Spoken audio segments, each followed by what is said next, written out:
Bismillah. Assalamualaikum warahmatullahi wabarakatuh.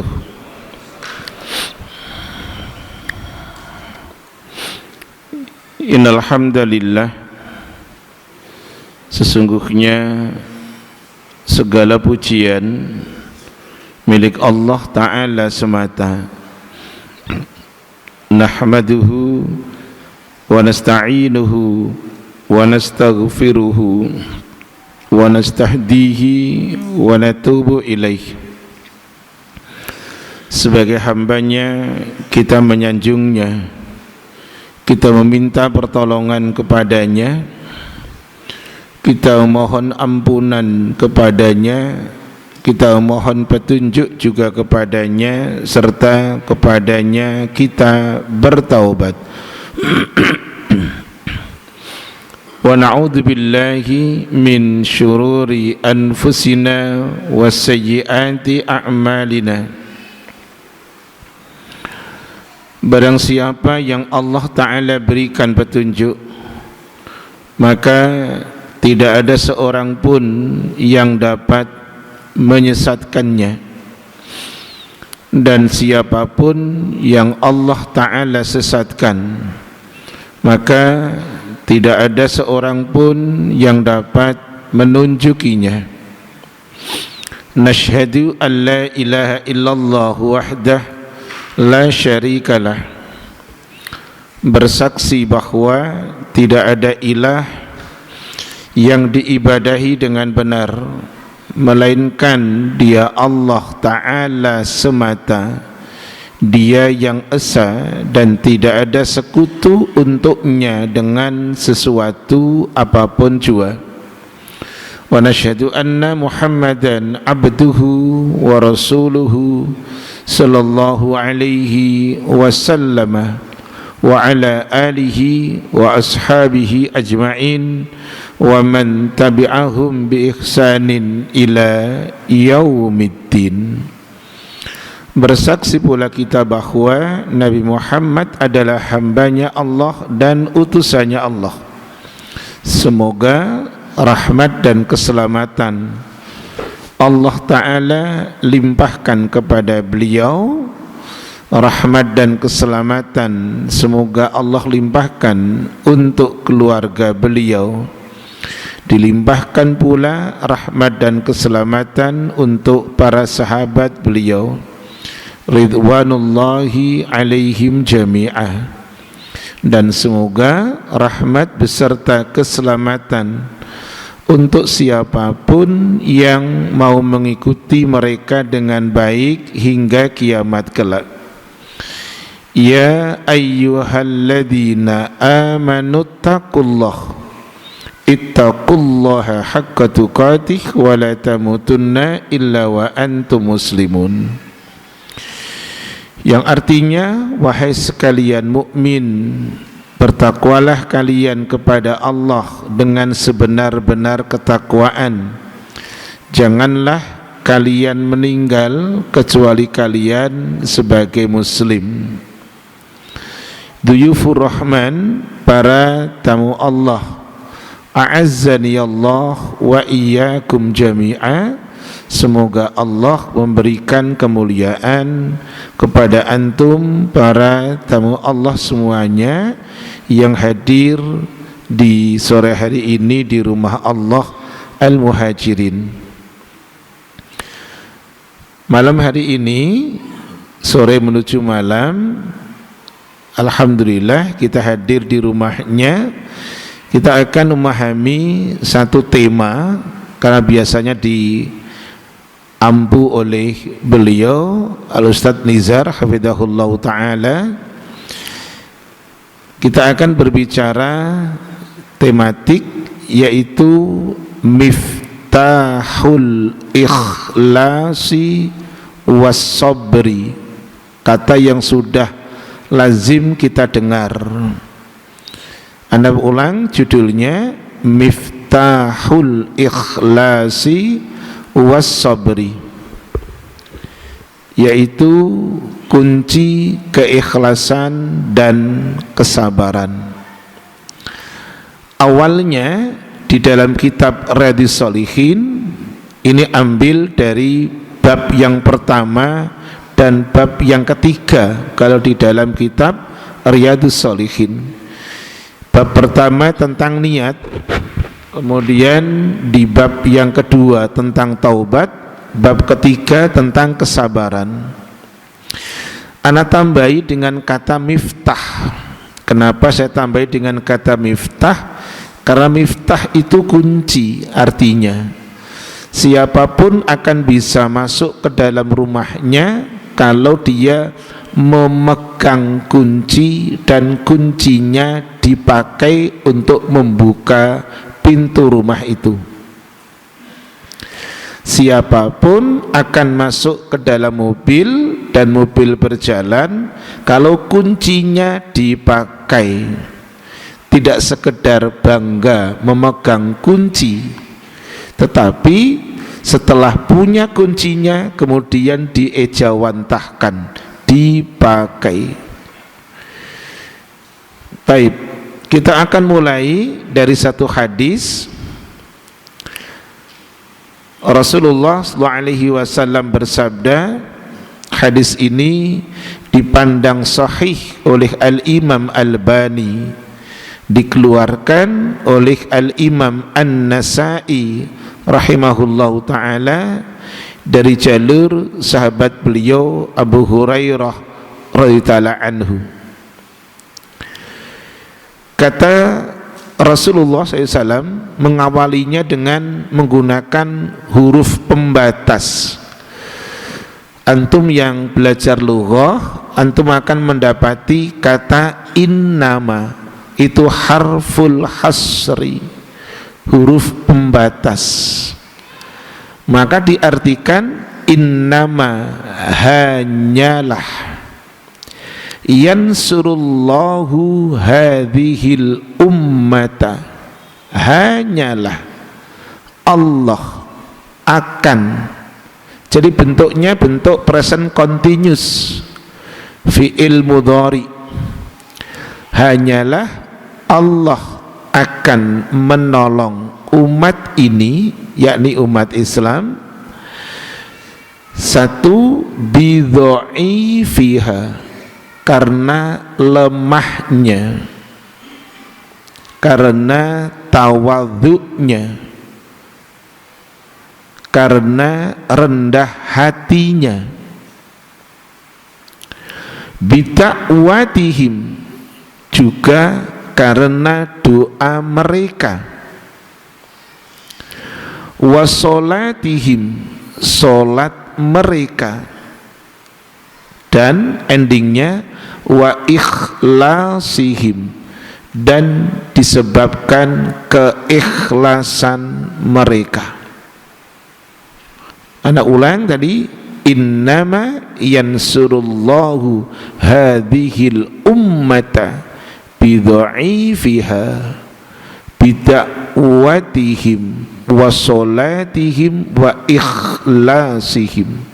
Hanyalah Allah akan menolong umat Islam ini disebabkan karena lemahnya, karena tawadhu'nya, karena rendah hatinya, karena doa mereka, karena solat mereka, dan disebabkan karena keikhlasan mereka.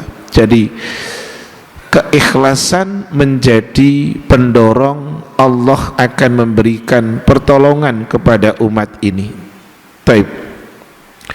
Kemudian kalau kita lihat kata ikhlas itu adalah merupakan syartun min syartaini. Ulama mengatakan ikhlas adalah syarat di antara dua syarat diterimanya amal ibadah. Sebagaimana contoh seorang Fudail bin Iyad. Fudail bin Iyad itu lahir tahun 107 Hijriah, meninggal tahun 187 Hijriah. Fudail bin Iyad, beliau menyampaikan innal amala idza kana khalisan wa lam yakun sawaban lam yuqbal wa idza kana al-amalu idza kana sawaban wa lam yakun khalisan lam yuqbal hatta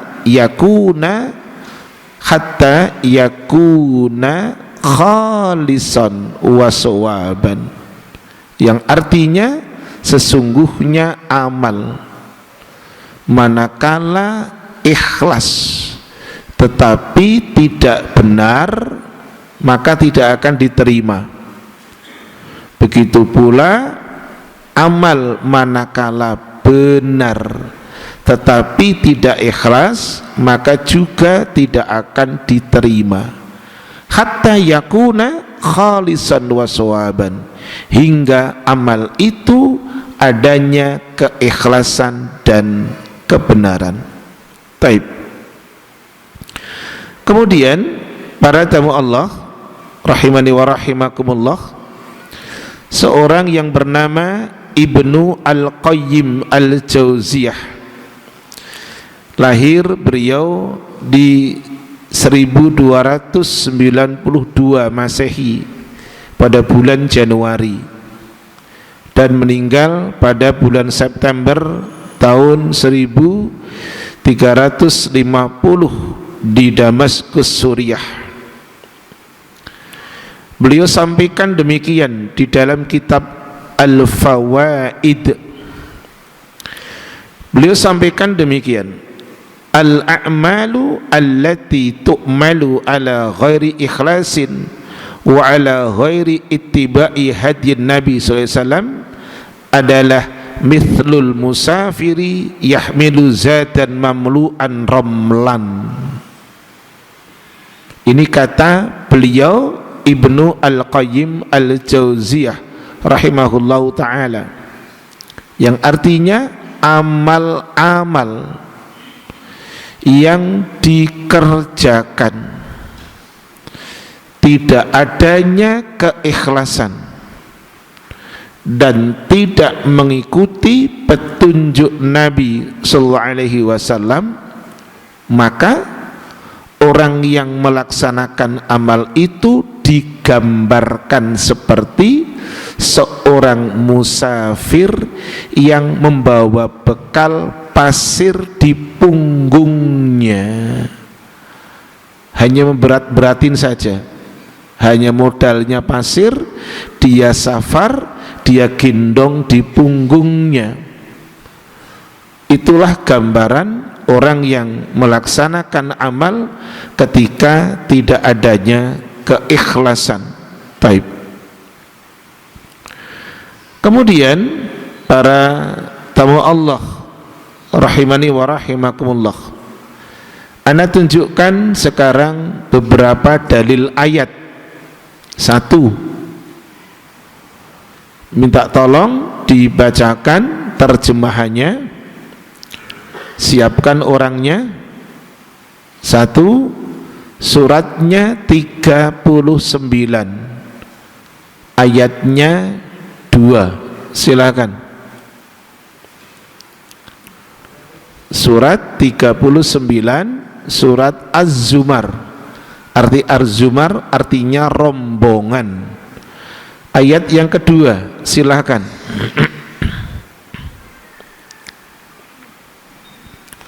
Siapa yang baca?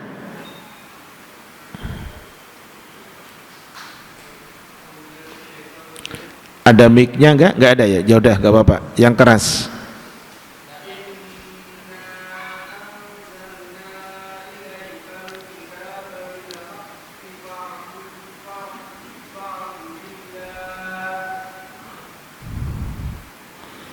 Lanjut.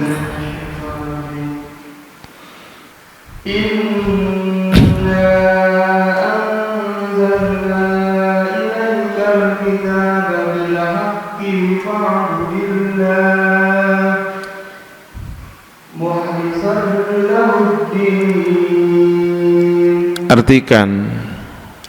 Sesungguhnya kami menurunkan kitab Al-Quran kepadamu Muhammad dengan membawa kebenaran, maka sembahlah Syukran.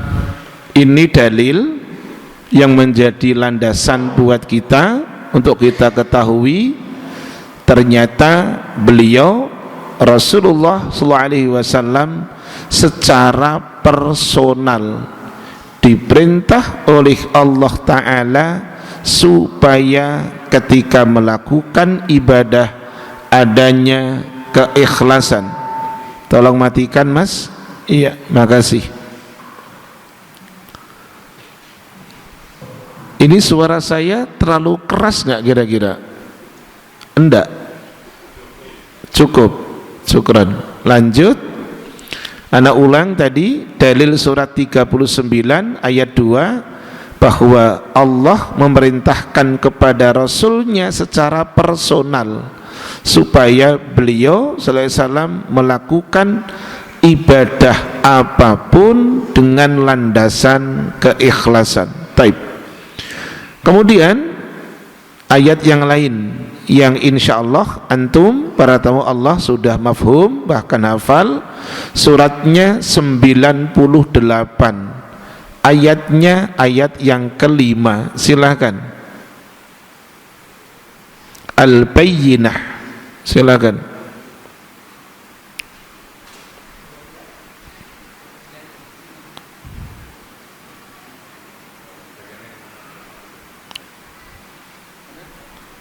Oke, silakan, tidak apa-apa, salah satu aja, monggo, yuk. Artinya aja, tidak apa-apa. Bismillah. Padahal mereka hanya diperintah menyembah Allah dengan ikhlas, menaatinya semata-mata karena menjalankan agama, dan juga agar melaksanakan sholat dan menunaikan zakat. Dan yang demikian itulah agama yang lurus atau benar. Syukran. Ini dua dalil tentang keikhlasan. Cukup Mas, tidak apa-apa. Udah. Kemudian lawan kata dari keikhlasan adalah syirik, baik itu syirkul akbar ataupun syirkul asghar. Anak ulang, lawan kata dari ikhlas adalah kesyirikan, baik itu syirkul akbar maupun syirkul asghar. Anak ingin tunjukkan tidak syirik besar tetapi syirik kecil. Apa yang antum fahami dari syirik kecil? Contohnya apa? Riya. Makasih. Silakan dibaca terjemahannya. Ini contoh syirik kecil aja, tidak banyak. Salah satunya ar-riya'u. Suratnya Al-Baqarah ayatnya 264. Silakan. Ini contoh aja di antara dalil tentang riya, di antara syirik kecil. Monggo, wahai orang-orang beriman, silakan. Yang keras. Wahai orang-orang yang beriman, janganlah kamu merusak sedekahmu dengan menyebut-nyebutnya dan menyakiti perasaan penerima, seperti orang yang menginfakkan hartanya karena dia atau pamer kepada manusia, dan dia tidak beriman kepada Allah dan hari akhir. Perumpamaannya orang itu seperti batu yang licin yang di atasnya ada debu, kemudian batu itu ditimpa hujan lebat, maka tinggallah batu itu licin lagi. Mereka tidak memperoleh sesuatu apapun dari apa yang mereka kerjakan, dan Allah tidak memberi petunjuk kepada orang-orang kafir. Begini, dalilnya banyak teman-teman, dalilnya banyak terkait tentang itu. Kenapa anak ambilkan Al-Baqarah 264? Di dalam ayat itu Allah Ta'ala membuat tamthil. Apa tamthil? Perumpamaan. Yang Allah pakai tamthilnya adalah batu yang atasnya ada turab. Turab itu debu. Anak ulang, di dalam ayat tadi Allah Ta'ala membuat perumpamaan batu, atasnya turab. Turab itu debu. Kemudian datang wabilun, hujan dari atas langit. Maka fatarakahu soldan, meninggalkan batu yang licin kembali. Belum selesai, Allah membuat ungkapan lagi dengan mengatakan la yaqdiruna, mereka tidak menguasai, mereka tidak mendapati ala syai'in, sekecil apapun, mimma, dari apa yang, kasabu bentuknya kata kerja lampau, apa yang telah mereka kerjakan. Bahasanya cantik Allah. Layak diruna, bentuknya present continuous, fi'il mudhari. Mereka tidak akan mendapati sampai kapanpun, karena bersifat mustakbal. Sampai kapanpun gak akan mendapatkan dari sesuatu yang sekecil apapun ketika ada riya, syirik kecil di dalamnya. Anak ulang, kita belajar hari ini untuk memegang kuncinya. Setelah punya kunci, mari dipakai kunci ini untuk membuka pintu. Pintu apa saja, maka kita akan bisa masuk. Apakah motor kita, apakah mobil kita, ataukah rumah kita, ataukah istana kita. Hari ini kita akan belajar itu. Taib. Kemudian adalah beberapa ayat. Ana tunjukkan satu hadis. Hadis ini adalah peringatan untuk siapapun yang thalabul ilmi. Hadis yang dikeluarkan oleh Al-Imam Abu Dawud dan Al-Imam Ibnu Majah rahimahullahu ta'ala dari jalur sahabat beliau Abu Hurairah radhiyallahu ta'ala anhu. Al-Imam Albani memandang hadis ini sahih. Bunyinya adalah man, barang siapa yang ta'allama, dia man belajar, ilman, akan ilmu, siapa yang dia belajar akan ilmu, mimma, dari apa yang ilmu tadi, yubtagha, dia menuntut, dia mencari, bihi, dengannya, wajhullahi ta'ala, akan wajah Allah ta'ala, la yata'allamuhu, tidaklah ia menuntut belajar akan ilmu, illa liyusiba bihi aradun minat dunia, kecuali dia ingin liyusiba, mendapatkan dari pundi-pundi dunia, lam yajid, maka orang man tersebut lam yajid, tidak akan mendapati arafal jannah, baunya surga, yaumal qiyamah, pada hari kiamat kelak. Ini hadis menjadi satu renungan buat kita, siapapun yang ketika belajar menuntut ilmu tetapi ternyata orientasinya adalah bukan wajah Allah, karena pundi-pundi dunia, karena ingin bisa kerja di ini, ingin bisa kerja ini dan lain sebagainya, maka tadi lam yajid arafal jannah yaumal qiyamah. Taib. Kemudian para tamu Allah, pengertian ikhlas menurut beberapa ulama, di antaranya satu, Dhunnun, ini bukan Nabi Yunus, Dhunnun al-Misri, dia lahir tahun 796 Masehi di Mesir, meninggal tahun 859 Masehi di Mesir juga. Beliau mengatakan ikhlas itu tandanya 3.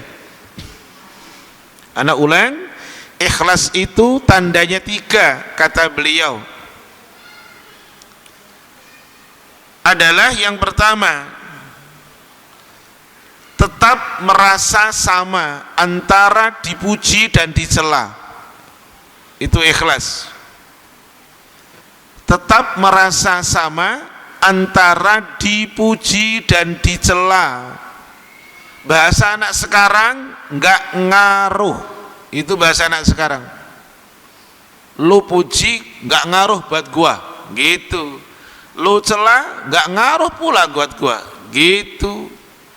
Itulah ikhlas, nggak ngaruh buat saya. Yang kedua, nisyanul a'malis salihah allati sabaqat al-qiyamu biha. Ikhlas itu kata Dhunnun al-Misri adalah melupakan amal yang pernah kita kerjakan, tidak diungkit-ungkit lagi. Tadi antum sudah dengar terjemahan Al-Baqarah 264, tidak boleh ngungkit, tidak boleh menyakiti yang diberi, tidak usah diungkit-ungkit. Ikhlas itu melupakan amal yang pernah kita kerjakan. Baik. Kemudian yang ketiga, menurut Dhunnun al-Misri adalah ikhlas adalah hanya berharap akan pahala akhirat, bukan pahala dunia. Walaysa min sawabid dunya, tidak mencari pahala dunia, tetapi adalah min a'malina fil akhirah. Jadi pahalanya yang dituntut adalah pahala akhirat. Kemudian tadi Dhunnun al-Misri, Dhunnun. Kemudian sekarang Fudail bin Iyad. Ini seorang tabi'in.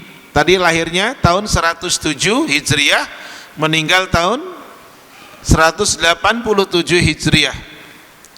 Dia mengatakan demikian: tarkul a'mali lil insani riyaun. Tarkul a'mali lil insani riyaun.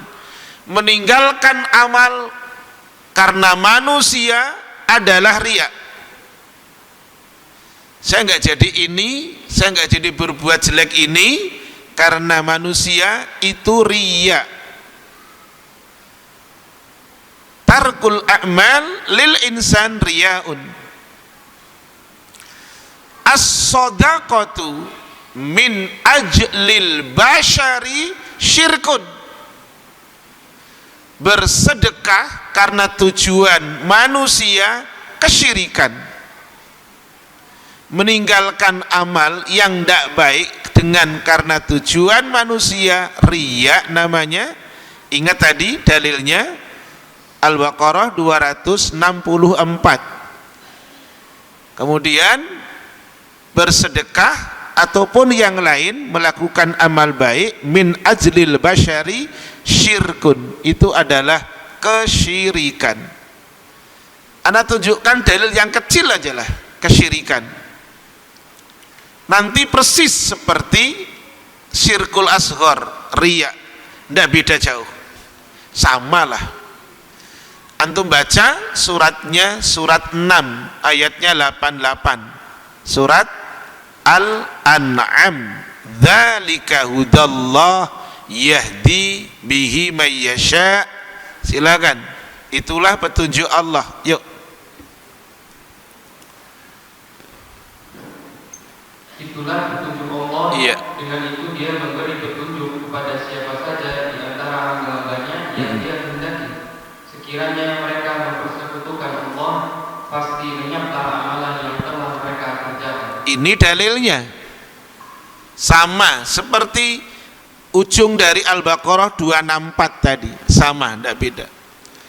Anda lanjutkan. Kemudian menurut Fudail bin Iyad, ammal ikhlasu, adapun ikhlas adalah fahuwa najatuka min hadainil amraini.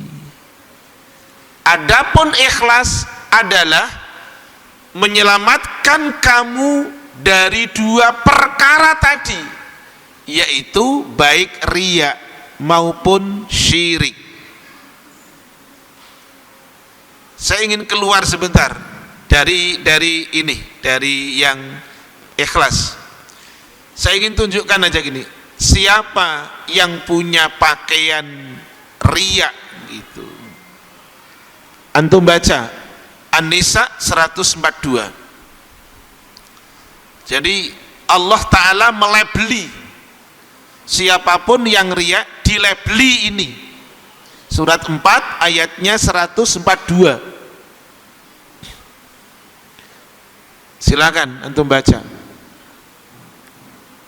Sesungguhnya orang munafik itu hendak menipu Allah, tetapi Allah lah yang menipu mereka. Apabila mereka berdiri untuk sholat, mereka lakukan dengan malas. Iya. Mereka bermaksud ria atau ingin dipuji di hadapan manusia, dan mereka tidak mengingat Allah kecuali sedikit sekali. Iya. Ini dalil yang dilabeli oleh Allah Ta'ala, yang punya pakaian riya ternyata orangnya disebut munafik. Taib. Kemudian para tamu Allah, kisah 3 orang yang ada di dalam gua semuanya ikhlas. Jadi kesimpulannya, ikhlas adalah jalan keluar. Ikhlas itu makhraj, jalan keluar. Ikhlas itu solving, jalan keluar. Kenapa? Karena 3 orang, kata Rasul di masa dulu, 1 karena baktinya ke kedua orang tuanya, yang kedua tidak jadi melakukan zina, dan yang ketiga karena amanah dengan pegawainya. 3-tiganya karena keikhlasannya, maka kemudian mengantarkan 3-tiganya dikeluarkan oleh Allah Ta'ala dari gua tersebut. Itulah hikmah dibalik seseorang ketika memiliki keikhlasan. Selanjutnya, para tamu Allah, a'azzallahu wa iyyakum jami'a, kita akan melihat sekarang bagaimana belajar untuk ikhlas. Kaifa nata'allamu bil ikhlas. Bagaimana kita belajar supaya ikhlas? 1,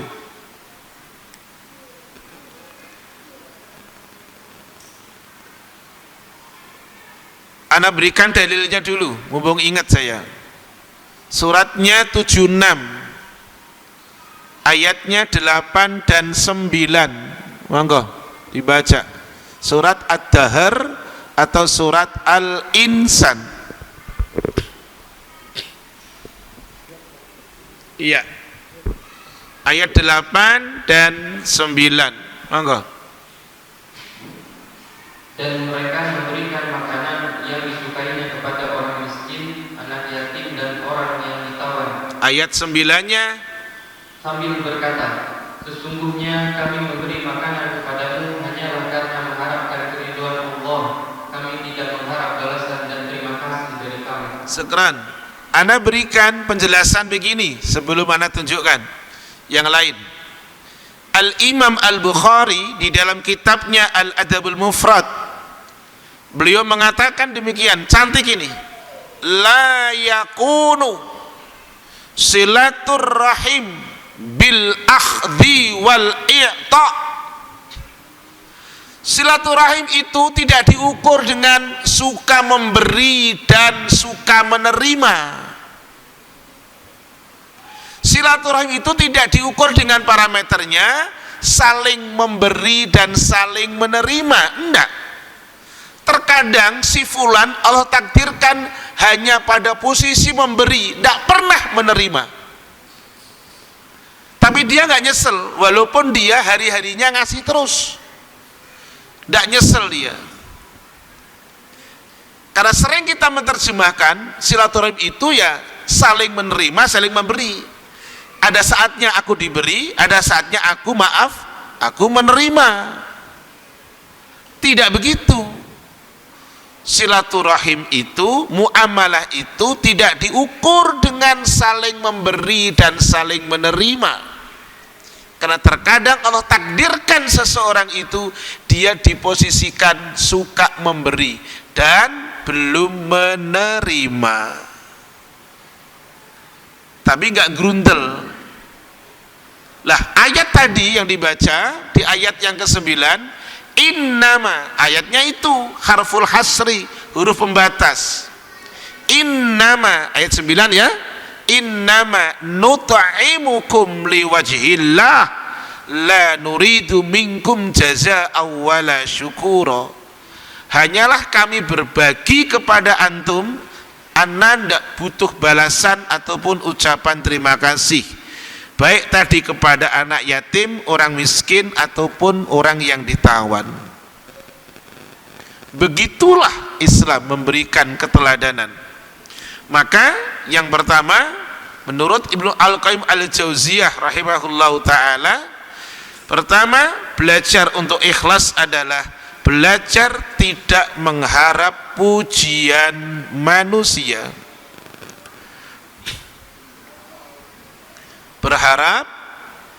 Belajar tidak berharap pujian dari manusia. Ada satu hadis para tamu Allah dari Abu Sa'id Al-Khudri radhiyallahu an, Rasulullah SAW bersabda, asyirkul khafiyyu, syirik yang tersembunyi. Loh, itu syirik loh Mas Yan. Asyirkul khafiyyu, syirik yang tersembunyi adalah ayyakumar rajulu yusolli, seseorang berdiri untuk sholat, fayuzayyinu, lalu orang tersebut memperindah sholatahu, akan sholatnya, lima yaro, supaya dia melihat, min nadhari rajulin, dari penglihatan orang lain. Siapa yang tahu? Dirinya dan Allah. Kita hanya bisa mengatakan Masya Allah, khusuk banget sholatnya, lama gitu. Padahal kata Rasul, yang ditegur Rasul itu bukan orang yang sholatnya pendek, orang yang imam sholatnya pendek atau lama? Lama.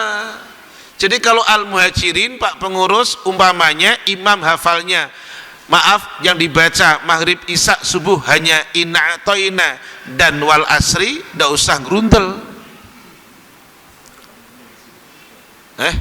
Loh ya no, karena kalau imam lama bacaan Al-Baqarah 1-50 umpamanya, 50 itu adalah bunyinya begini, wa idh faraqna bikumul bahra fa anjaynakum wa aghraqna ala fir'auna wa antum tangdurun. Itu real loh. 1 Al-Baqarah 1-5 masih nunduk di tempat sujud, 6-10 masih nunduk di tempat sujud gitu. Nanti giliran 20 sudah blank artinya, lama-lama nengok punggungnya temen, wah pilihannya nomor 1 umpamanya gitu, umpamanya saya nggak menggiring untuk kesana, ndak, umpamanya lihat punggung orang, oh capres nomor 1 yang besok tak coblos, umpamanya begitu ya kan, umpama, jangan anulah gitu, ndak. Taib. Jadi tadi itu adalah hadis tentang termasuk syirik yang tersembunyi, ayyakumar rajulu yusalli fa yuzayyinu salatahu lima yara min nadhri rajulin. Taib. Selanjutnya yang kedua, menurut Ibnu Al-Qayyim Al-Jauziyah rahimahullahu taala, berusaha menyembunyikan amal salihnya,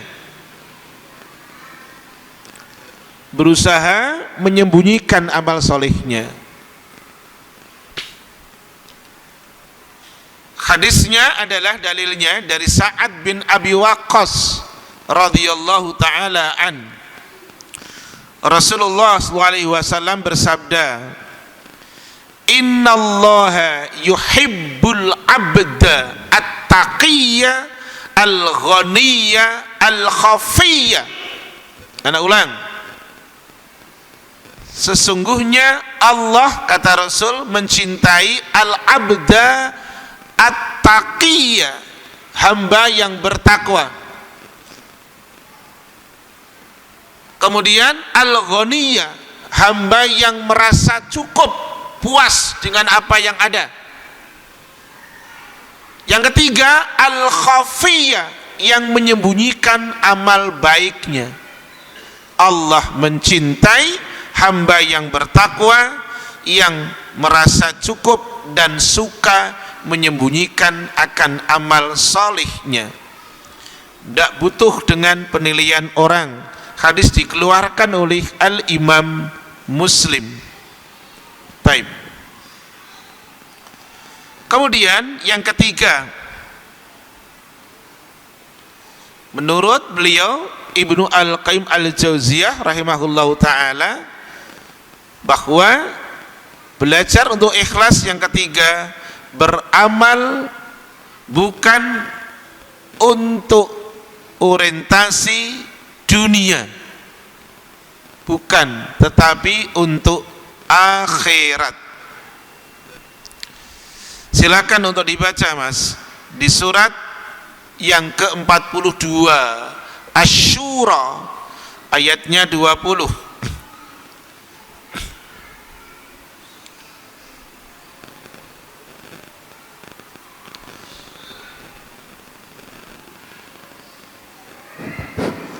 Barang siapa menghendaki keuntungan di akhirat, akan kami tambahkan keuntungan itu baginya. Dan barang siapa menghendaki keuntungan di dunia, kami berikan kepadanya sebagian darinya, keuntungan dunia. Tetapi dia tidak akan mendapatkan bagian di akhirat. Sekarang, ini hadisnya sekarang. Baca hadis ini ngeri rasanya. Dari Abu Hurairah radhiyallahu anhu,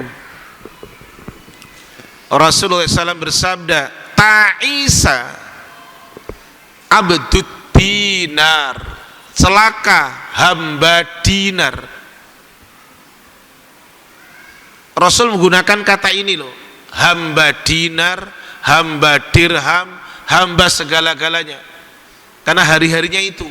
Anak ulang hadisnya, ta'isa abdud dinar, celaka hamba dinar, wad dirham, dan celaka hamba dirham, wal qatifah, dan qatifah, baju yang sangat bagus, kain yang sangat halus, wal khamisah, kain yang ada sutranya.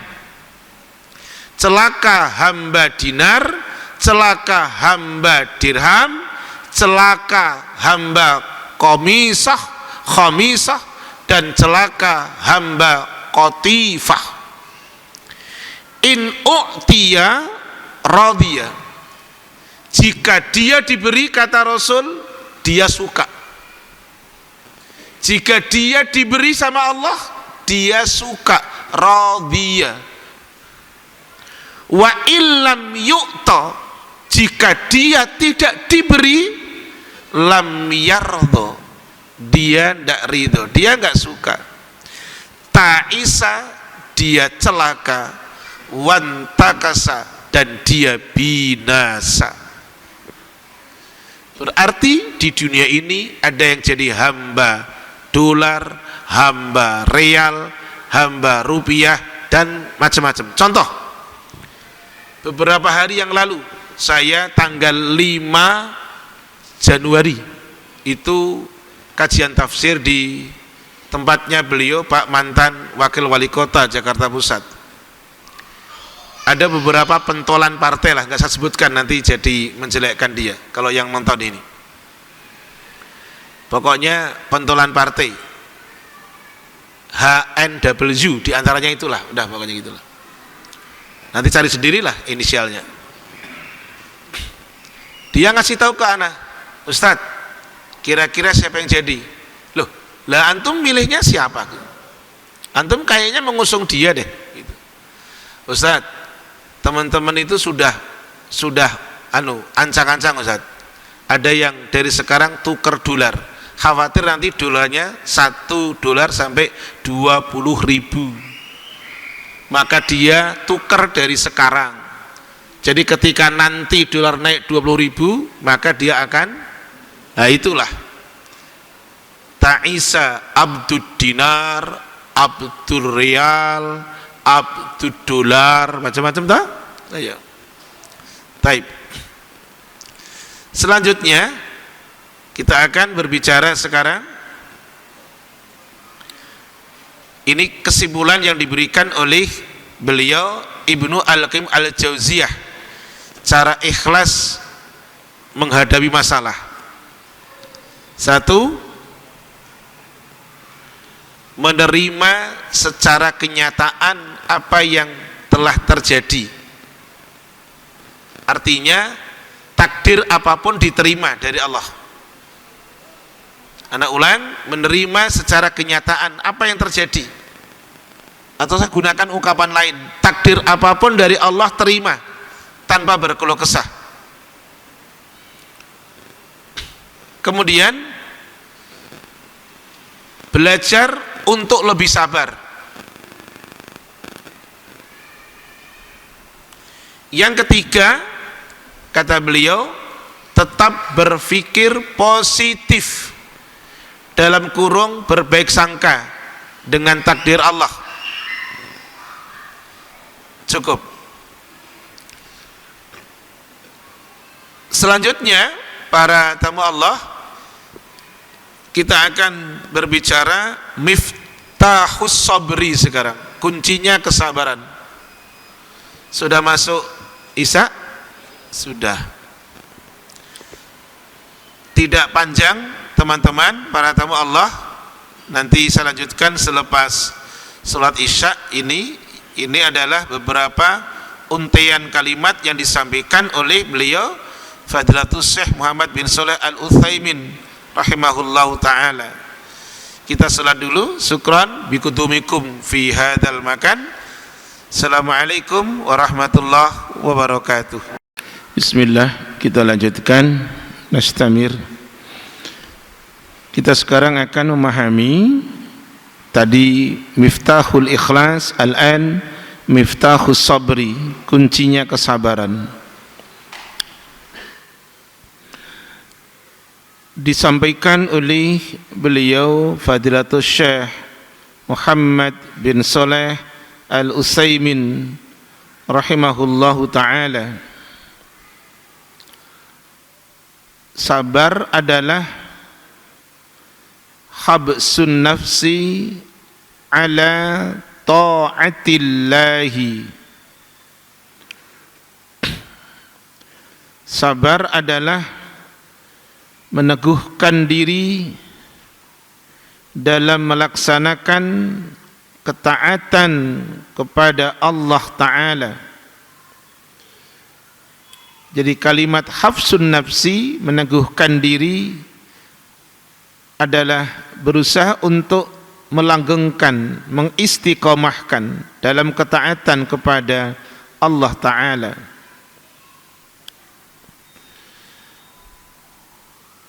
Kemudian wahabsuha min ma'siyatillahi azza. Sabar juga diartikan menahan diri dari berbuat maksiat kepada Allah Ta'ala.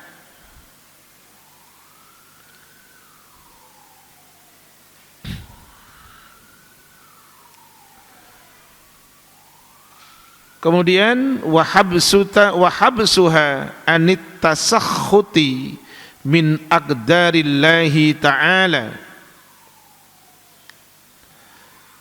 Sabar juga diartikan menjaga diri dari sikap amarah atas takdir atau dalam menghadapi takdir Allah Azza wa Jalla.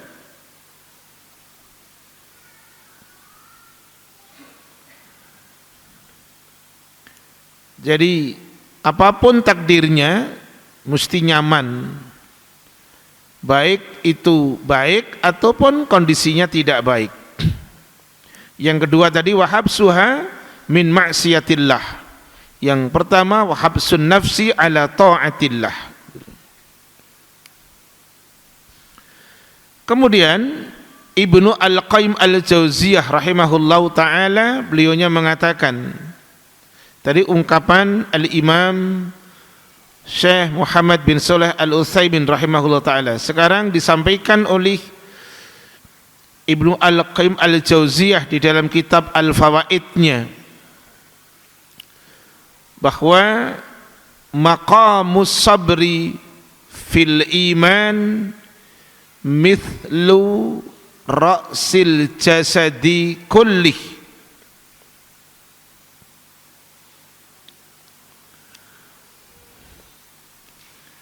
Kedudukan sabar di dalam iman adalah laksana kepala bagi seluruh tubuh.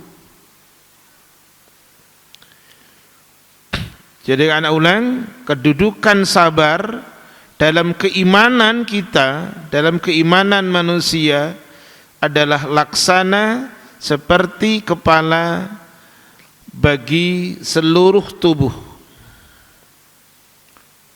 Fa'idha quti'ar ra'su lam ta'ud hunaka hayatan fil jasad. Apabila kepala sudah terpotong,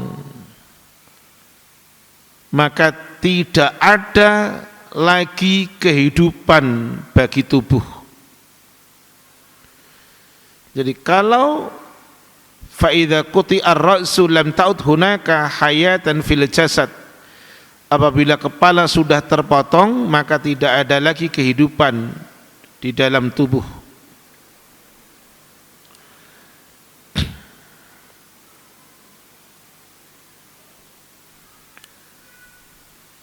Kemudian ada satu sabda Rasulullah SAW, dikeluarkan hadis ini oleh Al-Imam Bukhari. Hadis ini pula ada di dalam kitab Al-Adabul Mufrad karya beliau Al-Imam Bukhari. Rasulullah SAW bersabda, man yasta'fif yu'iffahullah. Anak ulang, man yasta'fif yu'iffahullah. Barang siapa yang menjaga dirinya, bersikap iffah, menjaga diri dari perbuatan yang tidak baik, maka Allah akan menjaganya. Kata Rasul, man yasta'fif yu'iffahullah. Siapa yang menjaga diri, maka Allah akan menjaga dirinya. Jadi ada satu kata begini, hukum kausalitas, sebab akibat. Kalau kamu begini, maka akan begini Allah. Kamu menjaga, Allah menjaga. Kamu menolong, Allah menolong. Kamu memenuhi, Allah penuhi. Rumusannya begitu. Jadi jangan mimpi ingin dijaga kalau tidak menjaga. Jangan mimpi untuk ditolong kalau hidup tidak dengan menolong. Jangan mimpi untuk dipenuhi kalau hidup kita tidak diisi dengan memenuhi. Gitu. Nanti dalilnya yang setelah hadis ini. Kalau minta nanti tak kasih dalilnya. Ada ayat, ada hadis, ya. Kemudian waman yastaghni yughnihillah. Man yastaghni yughnihillah. Siapa yang merasa cukup, merasa puas, merasa cukup, Allah akan cukupi dia. Lawan katanya apa? Tomak. Lawan katanya adalah tomak. Dan orang yang dalam arti tidak butuh pertolongan Allah, itu akan dimudahkan oleh Allah menuju ke dalam kesengsaraan. Nah, sekarang ini adalah man yastaghni yughnihillah. Siapa yang dia hidup merasa cukup, maka Allah akan cukupi dia.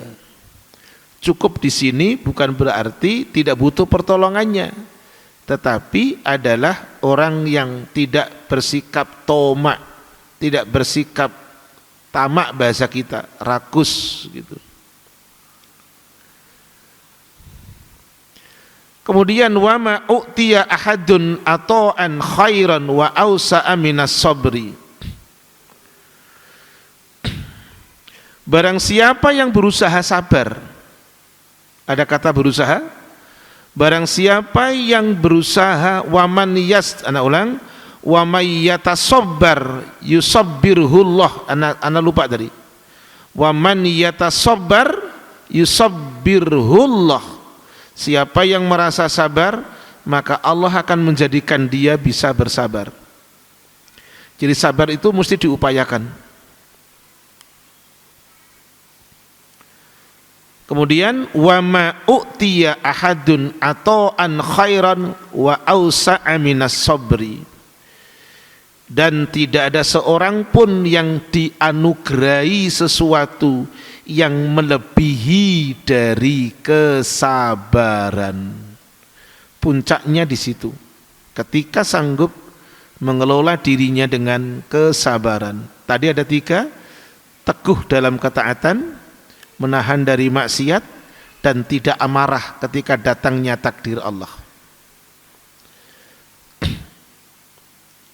Kemudian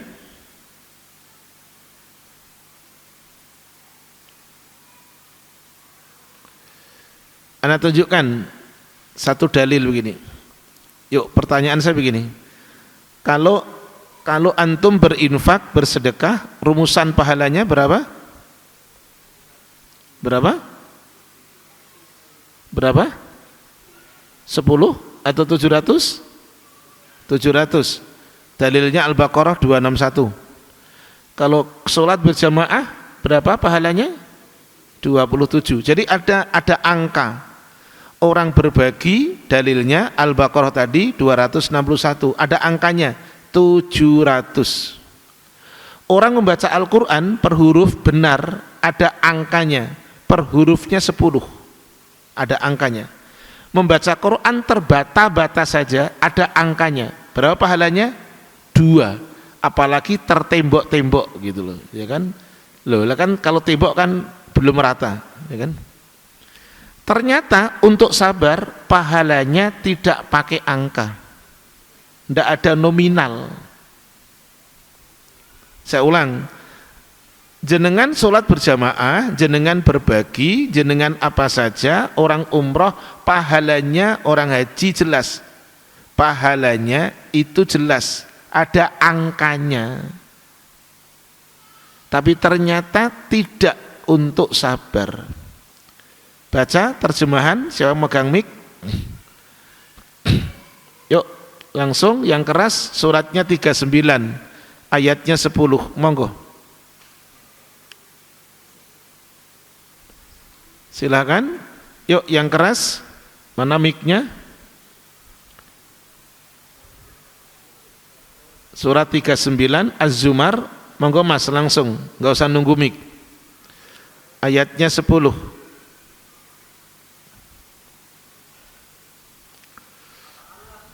Iya. Diulang, itu ada mic-nya tuh. Bismillah. Katakanlah Muhammad, wahai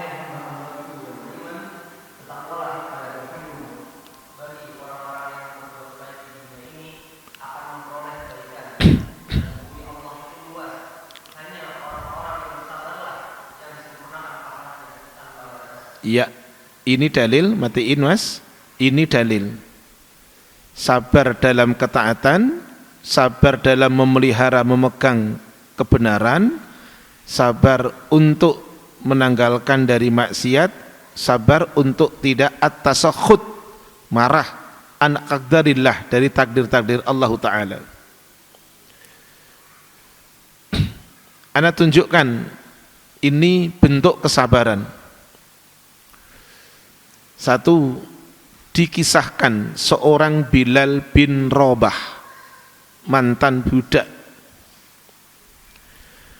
Beliaunya tetap berpegang teguh dengan Islam meskipun merasakan siksaan, ditindih di punggungnya batu yang besar di panas terik matahari. Itu sabar namanya. Dua,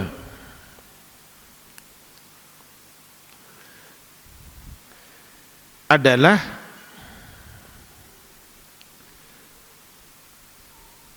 yang kedua ini, tak potong deh. Sa'ad bin Abi Waqqas radhiyallahu an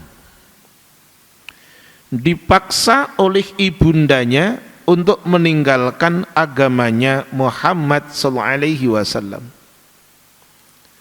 Sampai-sampai ibunya ndak mau makan, ndak mau minum, bahkan kalau perlu mati. Tapi seorang Sa'ad bin Abi Waqqas kemudian mengatakan, wahai ibu, demi Allah, andaikan ibu memiliki 100 nyawa sekalipun, saya tidak akan meninggalkan agama Rasulullah Muhammad SAW. Itulah sabar. Apalagi di kondisi sekarang yang dalam dunia dakwah heterogen sekali. Terkadang beliaunya Mr. MM gitu, lewat YouTube-nya selalu menohok orang-orang yang celananya cingkrang dan pakai jenggot, itu selalu menuduh dengan, pokoknya selalu ada label WAHABI gitu. Seorang yang inisial IR, insinyur, sebagai gitulah, IR gitu, biar jenengan nyari DV nanti. Tadi MM, sekarang IR. Beliaunya juga sama, pokoknya ngono wae lah, IR. Beliaunya juga sama, adalah tidak segan-segan itu, dan memang seperti itulah yang diterima oleh para nabi dulu, termasuk Rasulullah SAW. Sebagaimana Allah Ta'ala nyatakan dalam surat 51 ayat 52. Saya menyebutkan tadi untuk supaya tidak goyah dengan segala macam tuduhan, tetapi tetap sabar. Silakan Mas untuk dibaca suratnya 51 ayatnya 52. Karena kalau goyah nanti bisa mundur. Yang tadinya saudara HA itu adalah mindsetnya sunnah, bisa jadi mundur gitu. Contohnya ada. Saya pakai inisial sekarang, dakwah saya pakai inisial HA. Kalau ini Mr. D gitu. Yuk Mas, baca Mas.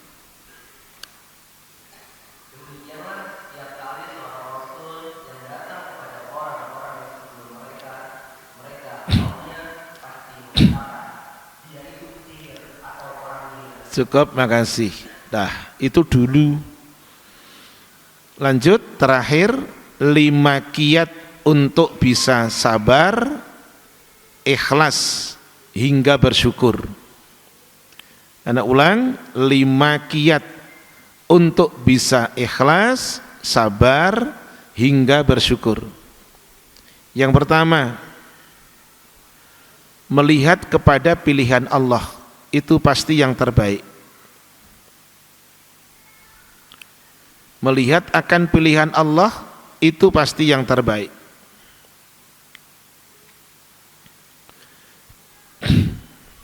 Saya ambilkan contoh hadis.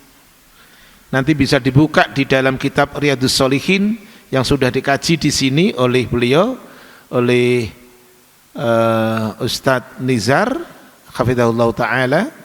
Ini di dalam kitab Sabar, ya. Rasul sampaikan demikian. Hadis ini dari jalur sahabat beliau Abu Yahya Suhaib bin Sinan radhiyallahu an, dikeluarkan oleh Al-Imam Muslim rahimahullah. Kata Rasul begini, ajaban li amril mu'min, mengagumkan perkaranya mukmin. Rasul mengatakan mengagumkan pribadinya mukmin.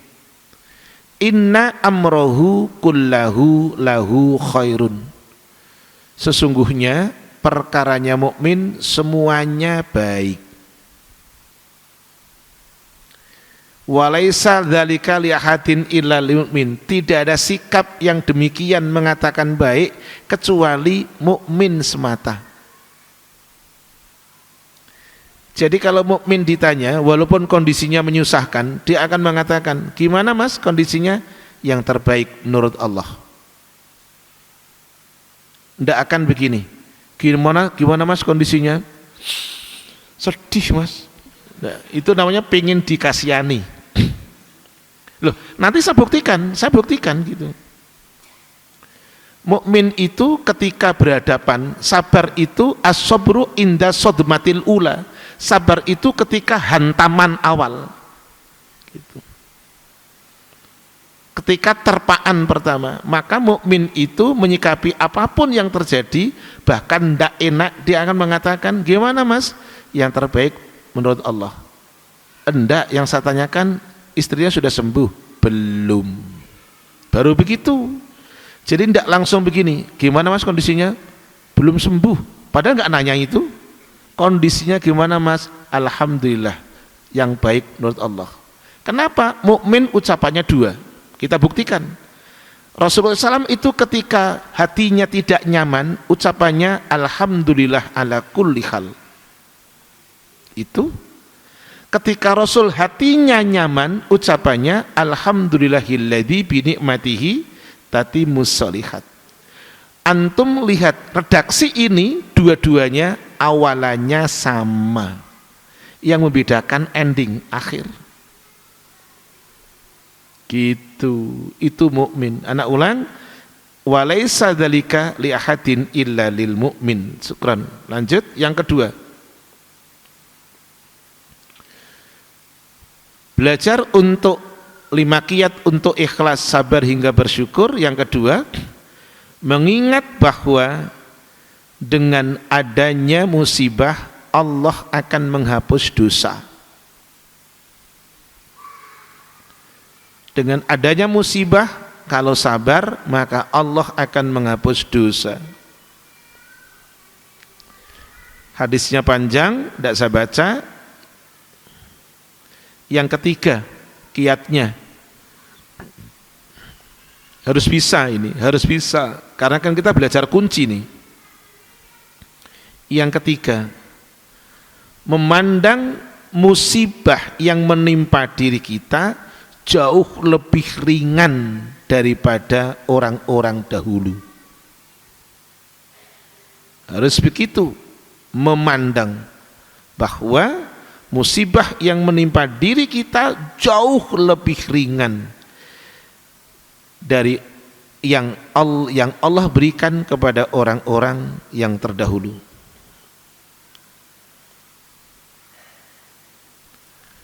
Yang keempat, qiyatnya tetap melakukan ibadah dengan baik sekalipun musibah yang datang bertubi-tubi. Tetap melakukan ibadah, mendekatkan diri ke Allah dengan baik sekalipun ujian datang bertubi-tubi.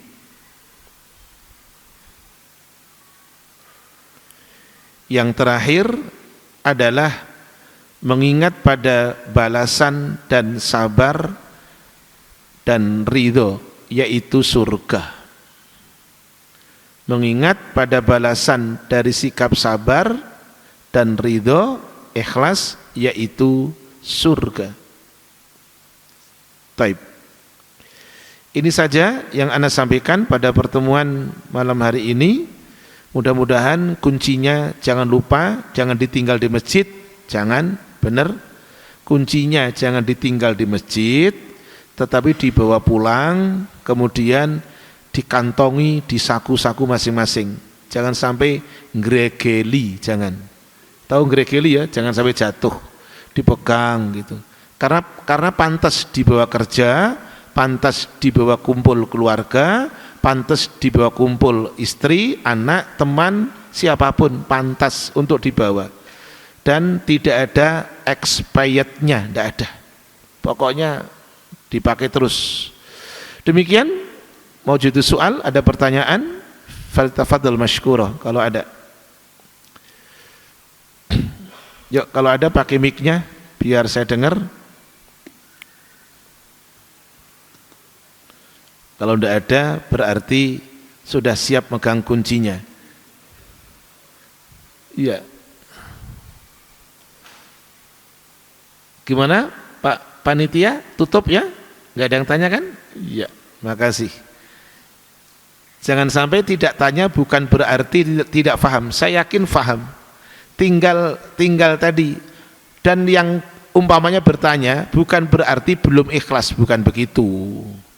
Yang bertanya bukan berarti belum sabar, tidak begitu juga. Sabar itu kondisi diri. Makanya Allah bilang begini, minta tolonglah kamu kepada Allah dengan apa? Sabar dan sholat. Sholat itu aktivitas diri, sabar itu kondisi diri. Orang mengatakan inner beauty. Jadi orang sholat tapi tidak sabar, tidak ada faedahnya. Orang hatinya bagus tapi tidak sholat, tidak ada faedahnya. Jadi mesti harus kondisi diri mesti bagus. Terima kasih. Subhanaka Allahumma bihamdik asyhadu an la ilaha illa anta astaghfiruka wa atubu ilaik. Assalamualaikum warahmatullahi wabarakatuh.